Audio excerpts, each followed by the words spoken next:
অভ্যুত্থানের প্রেক্ষাপট, জুলাইয়ের রক্ত ও ত্যাগের কথা আমাদের সবাইরই জানা।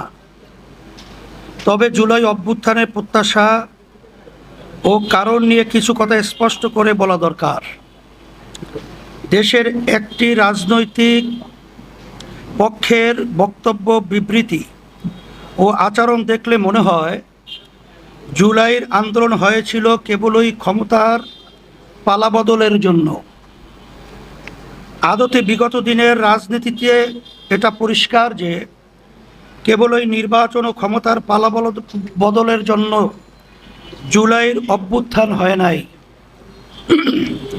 বরং দেশকে স্থায়ীভাবে স্বৈরতন্ত্রের কবল থেকে রক্ষা করা, রাষ্ট্রের পরতে পরতে জমা হওয়া 54 বছরের জঞ্জাল দূর করা,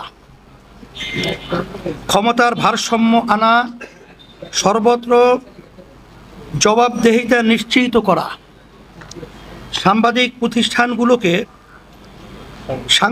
প্রতিষ্ঠানগুলোকে সক্রিয় ও স্বাধীন করার জন্য মৌলিক সংস্কার করা ছিল উদ্দেশ্য। দেশের রাজনৈতিক সংস্কৃতির শুদ্ধতা আনা ও সকল নাগরিকের ভোটের অধিকার, সম্মান, মর্যাদা নিশ্চিত করার জন্যই জুলাইতে দলমত নির্বিশেষে ছাত্র জনতা রাস্তায় নেমে এসেছিলেন এবং অকাতরে জীবন বিলিয়ে দিয়েছিল। অতএব জুলাই পরবর্তী বাংলাদেশে সংস্কার, বিচার ও নির্বাচন, এই কর্মধারা অনুসরণ করা রক্তের দায় ও অঙ্গীকার। কিন্তু অতীব দুঃখের সাথে বলতে হচ্ছে, সংস্কার ও বিচারকে গুরুত্ব না দিয়ে নির্বাচনকে মুখ্য করে তোলা হয়েছে, যা দেশকে পুরনো অশুভ বন্দোবস্তে আবারও নিপীড়িত করবে বলে আমরা আশঙ্কা করি।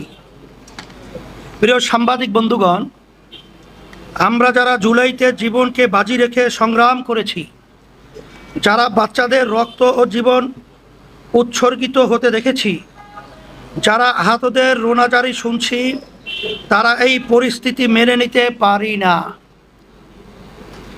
সেই তাকিদ থেকেই রাজনৈতিক দলগুলোর মধ্যে আলাপ আলোচনা হয়েছে এবং আমরা জুলাইয়ের প্রত্যাশা বাস্তবায়নে সুনির্দিষ্ট কিছু দাবি নিয়ে জোটবদ্ধ আন্দোলন করার বিষয়ে সিদ্ধান্ত নিয়েছি। আমরা ইতিমধ্যেই নানা মাধ্যমে সরকারের নীতি নির্ধারকদের সাথে কথা বলেছি, কিন্তু